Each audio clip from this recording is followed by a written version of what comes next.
तो आप देख रहे हैं दिल्ली क्राइम प्रेस। मैं हूं प्रशांत। आप सभी लोगों को पता है कि पूरे देश में भारत बंद का ऐलान सभी विपक्षी दलों के द्वारा किया गया है। भारत बंद का असर सुबह 7 बजे से ही देखा जा रहा है। अभी हम समस्तीपुर जिला के सिंघिया प्रखंड में भारत बंद की स्थिति को बताते हैं कि यहाँ पर भारत बंद सुबह 10 बजे से शुरू हुआ और दरभंगा मुख्य सड़क सुभाष चौक को जाम किया गया।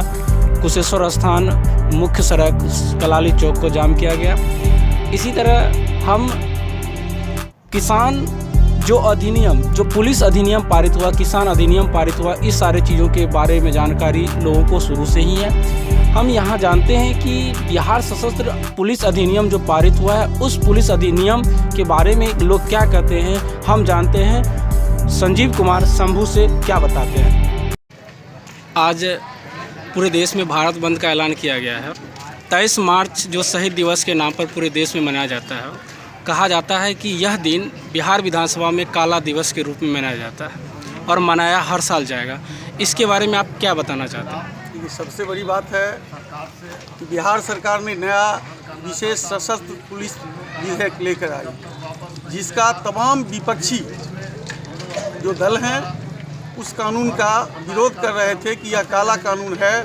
उस कानून के अंतर्गत पुलिस को यह अधिकार होगा कि बिना बताए शंका के आधार पर किसी भी व्यक्ति को पकड़ के पुलिस में डाल सकता है। हमारा मानना है कि इस कानून के सशक्त हो जाने से, बन जाने से बिहार का जनतंत्र, भारत का जनतंत्र खतरा में पड़ेगा।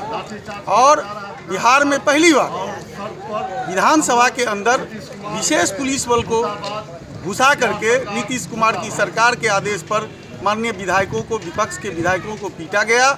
वास्तव में वह काला दिन है।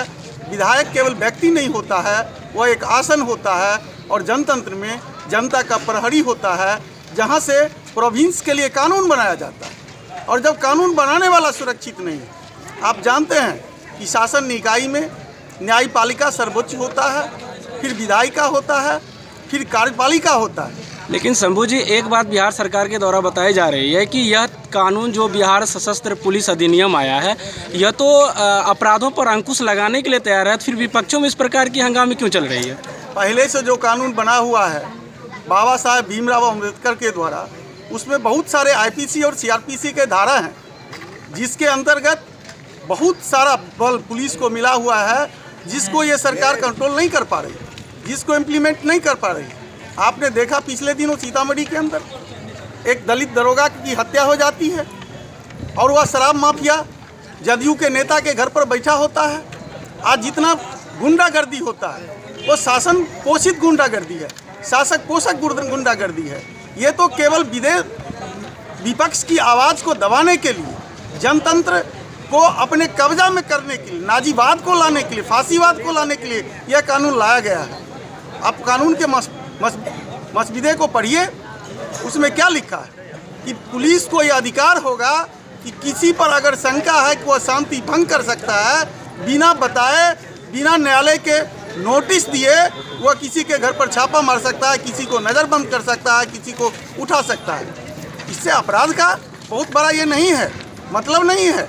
इससे सरकारी तंत्र, जो शासक वर्ग है, जो सत्ता वर्ग है, वो आम जनता को फिर से अंग्रेजी हुकूमत के दिनों को लाना चाहता है, जिसमें आंदोलन करने का हक नहीं था, जिसमें सत्ता के खिलाफ बोलने का हक नहीं था। ये गरीबों की जुबान को बंद करना चाहता है, ये जनतंत्र को ख़त्म करना चाहता है। हम इसलिए उसका मुखालफत करते हैं। और 23 मार्च के दिन, चूँकि पहले भी खास करके भगत सिंह के केस की विपक्ष के पैरवी करने वाले कौन थे? आरएसएस के लोग थे। उसका गवाही देने वाला कौन था? विश्व हिंदू परिषद का लोग था। ये वही लोग हैं जिन्होंने भगत सिंह के खिलाफ गवाही दी थी, जिसने सुखराम के खिलाफ गवाही दी थी, जिसने उनके साथियों के खिलाफ गवाही दी थी, अंग्रेजों का तलवा चाटा था।